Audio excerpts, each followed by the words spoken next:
Kõik sai alguse sellest, et mul õnnestus siis Dominikaanis käia ja Laura ütles, et vaata, et sa tuled sealt Dominikaanist niimoodi tagasi, et tuled mingi hea hiti ideega. Ja siis ma seal käisin, otsin päikest ja igas baaris ja igal pool, kus ma käisin, siis mind jälitas see lugu.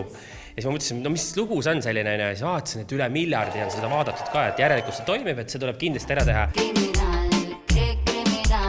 Ja siis tuligi idee, et teeme siis ühe eestikeelse loo ka, kuigi kõik on harjunud, et City Flash, Witcher, Laura Lee, et on nagu ikkagi ingliskeelsed lood ja sellised asjad, siis mõtlesin, et okei, eksprompt suve jaoks teeme siis ühe loo, siis Laura Leele meeldis ka, kirjutasime sõnad valmis ja esimene idee oli kohe kindlasti Indrek Ventman, sellepärast, et ta oli kuidagi siuke nagu tundus kohe, et tema on siuke latino, Eesti latino, siuke kirjutasime talle ja ta oli kohe nõus, et see oli nagu õudselt lahe. Ohtlik noormees, olen sinu kriminaal. Mõtlesin, et paneme sinna räpi osa ka sisse, Jaanusega oleme ka koostööd teinud ja Jaanus sobis ideaalselt eriti nagu peale seda, kui see vokaal tuli kohale, et mida ma ootasin 6 aega, et siis lõpuks tuli see kohale, aga selles mõttes ta on tõesti väga hea. See ei räägi kriminaalist kui... Pahast poisist.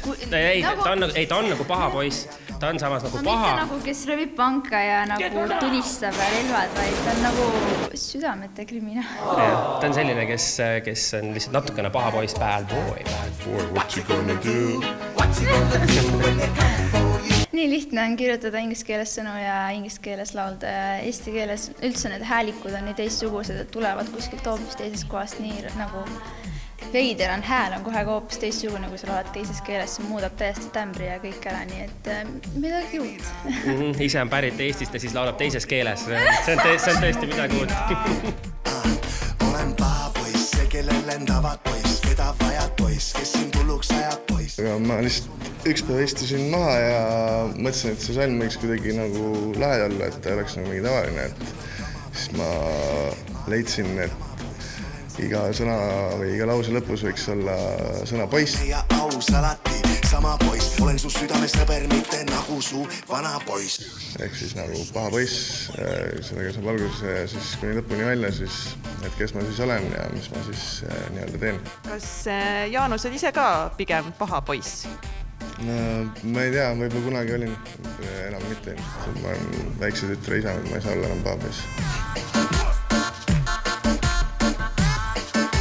Kas sina iseloomustaksid ka ennast pigem siukse paha poisina või on Indrek ikkagi selline pai poiss? Paha poiss ma nüüd küll just ei ole, aga ma olen siuke rahumeelne inimene, jah. Kuskil selle vahepeal nii-öelda. Kriminaal, ohtlik noormees, ole minu kriminaal. Kui me ütlesime, et me siukse loo teeme, ütlesime tantsutüdrukutele, et nüüd on vaja tantsu, siis kõik olid, jess, lõpuks omati puusad tööle. Ma suhtun täpselt samamoodi, et siis on laval kohe muidu istud niimoodi mõtled, et okei, et mingi vaikus on vaja ära täita, aga nüüd on jumal lihtne, puusad tööle ja läheb. Mõnus kaasaarv rütm ja lihtne meloodia toimivad alati. Suveni mõnus aeg, kõik ootavad alati suveni, et miks mitte. Kuule, aga thanks. Kriminaal,